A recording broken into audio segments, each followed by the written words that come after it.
হিন্দুদের বিয়ের অনুষ্ঠানের খাসির মাংস যেভাবে আমরা রেস্টুরেন্টে রান্না করে থাকি খুব মজা করে, সেই রেসিপি আপনাদের সাথে শেয়ার করব আজকে। চলুন দেরি না করে আমরা মূল রেসিপিতে চলে যাই কিভাবে রান্না করি। প্রথমেই আমি ডেগে দিয়ে দিচ্ছি খাসির মাংস ভালোভাবে ধুয়ে।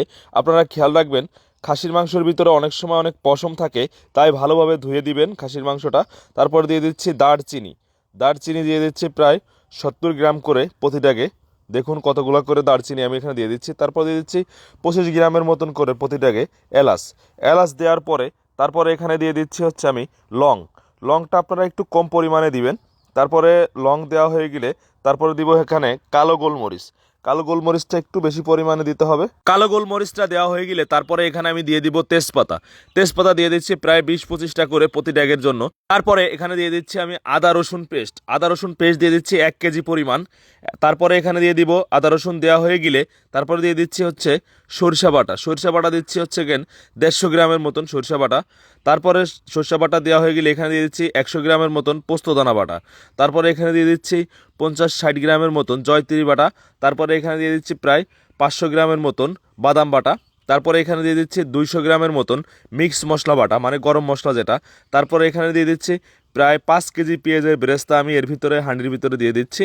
তারপরে এখানে বেরেস্তা দেওয়া হয়ে গেলে তারপরে এখানে দিয়ে দিচ্ছি জিরার গুঁড়া। জিরার গুঁড়া দিয়ে দিচ্ছি 150 গ্রাম করে প্রতি ড্যাগে আমি 150 গ্রাম করে দিয়ে দিয়েছি। তারপর দিয়ে দিচ্ছি 200 গ্রামের মতন ধনিয়ার গুঁড়া। তারপরে এখানে দিয়ে দিচ্ছি 300 থেকে 350 গ্রামের মতন মরিচের গুঁড়া। তারপরে এখানে দিয়ে দিচ্ছি প্রায় 200 গ্রামের মতন হলুদের গুঁড়া। হলুদের গুঁড়া দেওয়া হয়ে গেলে এখানে দিয়ে দিচ্ছি প্রায় 200 গ্রাম থেকে 300 গ্রামের মতন লবণ। লবণটা অবশ্যই আপনাদের স্বাদ অনুযায়ী আপনারা কম বেশি করে নেবেন। তারপরে যে বেরেস্তা করেছিলাম বা পেঁয়াজ ভেজেছিলাম সেই তেলটা রয়ে গিয়েছে, সেইটুক দিয়ে দিলাম। তারপরে আরও একটু তেল লাগবে, তার জন্য আমি ফ্রেশ সয়াবিন তেল দিয়ে দিচ্ছি। তারপর দিয়ে দিচ্ছি প্রতি ড্যাগের জন্য 70 থেকে 80 গ্রাম করে চিলি সস। চিলি সসটা দিয়ে তারপরে ডেকটাকে আমি আস্তে আস্তে চুলার দিকে উঠায় নিয়ে যাব। চুলা উঠায় নিয়ে যাচ্ছি আমি, দেখুন কত সুন্দরভাবে। আর মশলা সম্পূর্ণভাবে দেওয়া হয়ে গিয়েছে, আমি আর এখানে কোনো কিছুই দিব না। তারপর মাংসটাকে কষাই নিচ্ছি। দেখুন কত সুন্দর একটা কালার চলে এসেছে কষানোর সময়। আমি এখানে কোনো ধরনের পানি ইউজ করি নাই। আপনারা যদি 1 কেজি 2 কেজি খাসির মাংস পাকান তাহলে অবশ্যই আপনাদের কষানোর পরে পানি ব্যবহার করতে হবে। আর আমার এখানে অনেক মাংস দেখে এই মাংসর থেকে যতটুকু পানি ছাড়ে ওই পানি দিয়েই আমার খাসির মাংস পুরোপুরি সিদ্ধ হয়ে যায় এবং অনেক সফটও হয়ে যায়। বেশি মাংস হলে 40 থেকে 50 মিনিটের ভিতরেই পারফেক্টভাবে সিদ্ধ হয়ে যাবে। কোনো ধরনের কোনো পানি টানি কোনো কিছুই দেওয়া লাগবে না। দেখুন আমার মাংসটা কত সুন্দর কালার চলে এসেছে।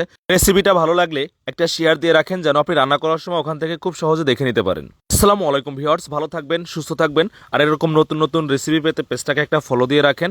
আর আপনি কোন জেলা থেকে আমার ভিডিওটা দেখছেন অবশ্যই কমেন্ট করে জানাবেন। আর লাইক করতে কিন্তু ভুলবেন না।